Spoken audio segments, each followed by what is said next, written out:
Get ready to be inspired by the great things happening in rural education. The Rural Scoop will bring you new ideas and innovative solutions. We'll dive into education issues and we'll highlight what's working in your rural communities. You'll hear from a variety of educators, administrators, professionals, and others who will provide relevant and engaging content in each episode. And now, for a special episode recorded at the Arizona Rural Schools Association Conference, here's your host, Ty White. All right. So the first question to sort of break the ice, sorry, there's no trick questions in there. Would you introduce yourself to our audience? Sure. I am Tracey Beal, the founder and CEO of a nonprofit called School Connect. Okay. And what brings you to the Resilient Rural ARSA Conference? I've been able to come to this conference for about 3 years, and I just get inspired every time I get around educators. And these are educators who are in spots all over the state of Arizona who are doing phenomenal work, and they're always looking for innovation. They're trying to figure out how to solve problems in all the unique contexts they're in. So I can't think of a group of people I would rather be with. So as the CEO and founder of School Connect, what would you like to share with our audience? What do you offer for our schools? Yeah, sure. I'm so happy to share. School Connect helps schools build a village of support around them. So what that means is local businesses, nonprofit, faith, civic groups. We're trying to get them all around a school in what we call a village of support. So our goal is that whatever the school's trying to accomplish, whether that's recruiting and retaining teachers or increasing attendance or engaging parents more or academic achievement, those partners and those parents have the ability to help the school reach its goals. So that's our mission. Cool. What are you most eager, what are you looking forward to about this year's conference? I think I've been inspired in not only, I got to already hear our first speaker, and I think he was really inspiring about personal leadership and resilience. So I loved that.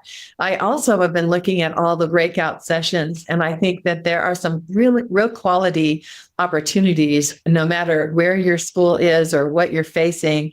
They've got great speakers. And one of them that I want to highlight is Joe Riley, who's here with the ASU Helios Decision Center, helping all of the districts around the state really think through their data and how to use that data for growth. And so anyway, I just love that. All right. Can you share with us what sort of rural experiences have you had? Yeah, one of them that I would love to share about is with the Holbrook Unified School District. Dr. Corporich and I have been working together with their principals and their community to do the School Connect model over the last year. And so it's just been a complete joy. I think they really wanted to try to engage their community in ways that maybe I haven't even always gotten to see before. And so I've just really enjoyed how the leadership of the whole town and the school district are working intimately together now. And Robbie says that hasn't happened in all the years he's been superintendent. So it's a real privilege. Very cool. What does the expression rural advantage mean to you? Well, going back to that story about the Holbrook Unified School District, when we held our cafe, which stands for Community and Family Engagement, and it's a roundtable conversation between a principal and their stakeholders. So we had a cafe in Holbrook this last year, and every school had their own table with partners.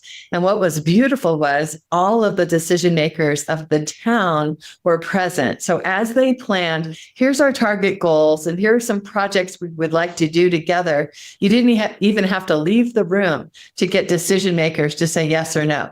It was like, the mayor's over there, the sheriff is over here, the head of libraries here, the business leader, the hospital leaders right here.